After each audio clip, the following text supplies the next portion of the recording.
This episode of the Tony Robbins Podcast is brought to you by Tony Robbins Results Coaching. Are you ready to experience an extraordinary quality of life?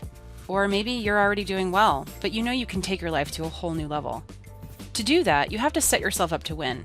You need a process, a way to consistently grow and produce the results that you need. That's what a Tony Robbins Results Coach can do for you. Whatever area in your life you want to change, your relationship, your health, your career, or your business, coaching is one of the most valuable tools you can have. It's an investment in yourself, and it can yield some of the highest returns. Tony Robbins Results Coaches are hand-selected and trained by the master of coaching, Tony Robbins himself, to have the skills that will empower you with supreme focus, powerful insight, and the accountability needed to achieve everything you've ever dreamed. To help you get started, Tony is offering podcast listeners a free results coaching strategy session with one of his top coaches. It's a $200 value, and you're getting it for free. Visit tonyrobbins.com/results. Schedule that free session today.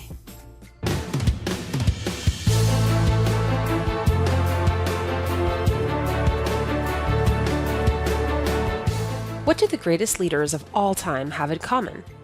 You may think it comes down to a certain sense of charisma or some inhuman level of talent, because that's what we've all been conditioned to think defines a leader. But superstars aren't the same thing as super leaders. In fact, the greatest leaders often fly under the radar and are actually easy to miss. Hey guys, it's Anna, Editorial Director for RRI. Welcome back to the Tony Robbins Podcast. Today, I'm sitting down with renowned author and leadership expert, Sam Walker.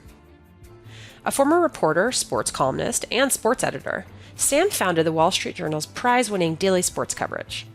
And most recently, he helped launch the journal's leadership column. He's the author of Fantasyland, a best-selling account of his time in Tout Wars, America's top fantasy baseball expert competition, of which he is a two-time champion. And in his latest book, The Captain Class, Sam profiles the greatest teams in history and identifies the secret sauce that drove these unconventional men and women to achieve massive success. Now he's sharing some of these incredible insights with us. We do a deep dive into the behavioral and psychological traits of these individuals and how they've been the driving force behind some of the most legendary teams in history. We discuss the myths about leadership and how to really identify and cultivate the leaders you see in your own organization, because it isn't always obvious. In fact, it rarely is. And as Sam reveals, once you do find these individuals, you need to understand how to effectively partner with them so that they assume a more autonomous role that can ultimately lead the entire team to success. All right, Sam Walker, welcome to the Tony Robbins Podcast. We're so excited to have you on. Thanks, Anna. It's great to be here. So I wanted to talk about how you originally decided to write this book called The Captain Class, the hidden force that creates the world's greatest teams. Did you stumble across the topic, or is this sort of like a long-term obsession of yours? It was a long obsession. And it really began with a question, a nagging question that I just never heard an answer to that I thought was sufficient.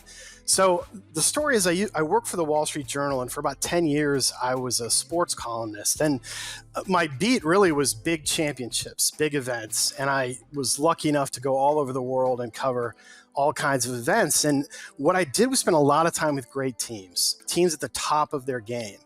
And I would listen to the interviews that they gave, and I would ask them these questions. Why is this team so good? What makes this team great? And I just never heard an answer that I thought really explained it. And this was always a puzzle to me. And finally, I decided that I wanted to look into this, and I wanted to figure out a way that I could see if there was some foundational DNA, something that all these great teams had in common. And then a second question came up, which is so many of the great teams that I'd been around had been amazing for 1 year, maybe 2 years. But then even with the same players and the same competition and strategy, they weren't able to sustain it. So I wanted to ask a second question as well, which is, once you become great, how do you stay that way? What is it that holds a team together and creates a culture, a chemistry inside a team that it can use and rely on to continue to win? So those were the two questions, and I stumbled into this thing very blindly. I thought, I'm going to write a column for the journal about this, 900 words. Maybe I'll study these teams for 2 weeks and try to come up with a list, and then I'll talk about what they had in common. And just to give you a sense of what happened after that and the rabbit hole that I wound up going down. That was 12 years ago. Wow. The column never ran. It turned into a book, and it took me that long to do the research and to figure out the answer. Wow, that's incredible.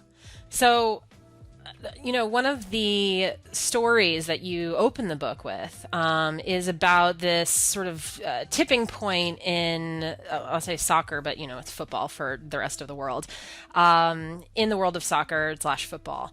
I'd love it if you could sort of tell us about that, that exact moment and what that taught you, one of the initial learnings that you had about what it is that makes a winning team. Well, it was 1952, and back then, England was absolutely the world's ruling power in the sport of soccer. This team had never lost at home against any opponent from a foreign country, and they were absolutely dominant. They believed that when they played at home and they played their best, they could beat anybody, and this was an absolute belief among everyone in England. So they scheduled a friendly match with Hungary. Now, Hungary was a tiny nation at the time, really impoverished, going through a revolution and intense poverty, a small country. And this team from Hungary had been pretty good. They won the Olympic medal the year before, but they hadn't really played elite level competition before. So they came to Wembley, which is the heart and soul of English soccer, where they had undefeated, over the last 80 years.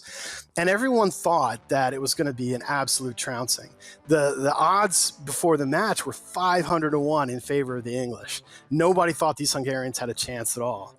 This team came out and they were tiny. They were undersized. They had weird, low-slung soccer boots they'd never seen before, and these kind of tight-fitting tops. They looked very odd.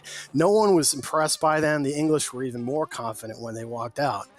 But somebody told me, you have to get a hold of a tape of this match. So I got a hold of it, and he said, bring a stopwatch. And I said, why? He said, you'll see. So I started the tape, and I clicked the stopwatch, and I saw this incredible display of passing and tactics, and they scored a goal, the Hungarians, against the English. And I clicked the stopwatch, and it was 43 seconds. Was all it took them to score the first goal. Wow. They went on to destroy England. I mean, they destroyed them in this match, and no one could believe what they had seen. This team went on to be one of the greatest soccer teams in history. Over 5 years, they really only lost one match of consequence, and they were this indestructible force. And then all of a sudden, the revolution in Hungary turned ugly.